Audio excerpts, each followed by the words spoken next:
ఆయన దేశభక్తి గుండెల్లో ఆయన నిండా ఉండబట్టే ఆయనకి దొరికిన మొట్టమొదటి చిత్ర అవకాశం పేరు మన దేశం. మన దేశం ఎంత ఆశ్చర్యం! ఎవరినైనా మీరు నటించిన మొదటి సినిమా చెప్పండి అంటే మట్టి కొండ అని చెబుతాడు ఎవడో ఒకడు. అంతకంటే ఉంటుంది. ఆయనకి ఆ ఛాన్స్ రావడమే గొప్ప. కాబట్టి ఆయన అంతరాత్మ ఎంతగా దేశం గురించి ఘోషించింది అంటే ఆయనకి మొట్టమొదటి పోలీస్ అధికారిగా అవకాశం వచ్చిన సినిమా కూడా మన దేశమే. నువ్వు దేశం కోసం పుట్టావు, నువ్వు దేశం కోసం పుట్టావు అని వారి తల్లిదండ్రులు వారిని ఆదేశించినట్టుగా వారికి మన దేశం అనే సినిమాలో మొట్టమొదటి అవకాశం వచ్చింది. ఏ పాత్ర వచ్చినా ఇది హీరో పాత్ర, జీరో పాత్ర, ఇంకోట, దీని ప్రాధాన్యం ఏమిటి అని ఆలోచించకుండా తన పాత్రకి న్యాయం చేసిన వ్యక్తి ఎన్టీఆర్ అంటే ఖచ్చితంగా ఈ పాత్ర నాకు వచ్చింది చాలు, దీనికి నేను న్యాయం చేస్తే మిగిలినవన్నీ అవే వస్తాయి, తరుముకుంటూ వస్తాయి, వెతుక్కుంటూ వస్తాయి. నా రత్నం అన్విష్యతి మృగ్యతే హితత్ అంటాడు కాళిదాసు కుమార సంభవంలో. రత్నాన్ని వెతుక్కుంటూ జనం వస్తారు గాని జనాన్ని వెతుక్కుంటూ రత్నం వెళ్ళదండి. సినీ రంగంలో నటరత్నాన్ని వెతుక్కుంటూ సినిమాలు వచ్చాయి, సినిమాలను ఆయన వెతుక్కుంటూ వెళ్ళలేదు. ఇవాళ యువతరం ఎన్టీఆర్ నుంచి నేర్చుకోవలసింది ఉద్యోగ అవకాశాలు మిమ్మల్ని వెతుక్కుంటూ రావాలి, మీరు వాటిని వెతుక్కుంటూ వెళ్ళడం పెట్టండి. యధవ కర్మ అంటారు దీన్ని.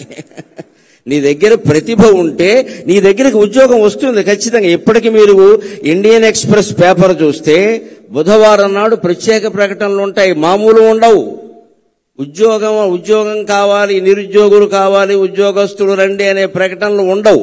ఇండియన్ ఎక్స్ప్రెస్ బుధవారం పేపర్లో ప్రత్యేకంగా ఎలా ఉంటుంది అంటే, మేము రిటైర్ అయ్యాం, లేకపోతే మధ్యలో ఉద్యోగాలు మానేశాం, మాకిప్పుడు ఉద్యోగం కావాలి, మాకు ఉద్యోగం ఇవ్వగలిగిన వాడు రండి అని వేస్తాడు ప్రకటన. వాడి దగ్గరికి వచ్చి కాళ్ళ దగ్గరికి వస్తారు, మా సంస్థలోకి రండి, మా సంస్థలోకి రండి అని. అది ప్రతిభ.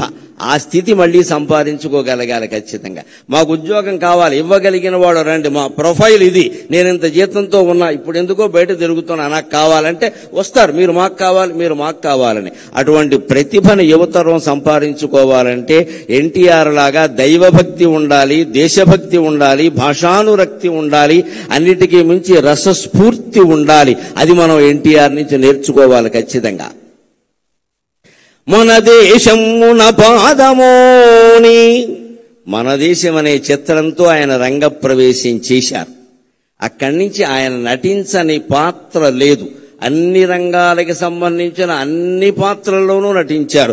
మన దేశమున పాదమోని నట పద్మశ్రీ పురస్కారియై ఘన పౌరాణిక తత్వ జానపద సంఘ శ్రేష్ఠ చారిత్రక ప్రణుతింగాంచిన పాత్రలన్నిటినీ ఘన పౌరాణిక తత్వ జానపద సంఘ శ్రేష్ఠ చారిత్రక ప్రణుతింగాంచిన పాత్రలన్నిటినీ ఔరాయంచు మెప్పించితీవు అనఘా స్వర్గమునేలు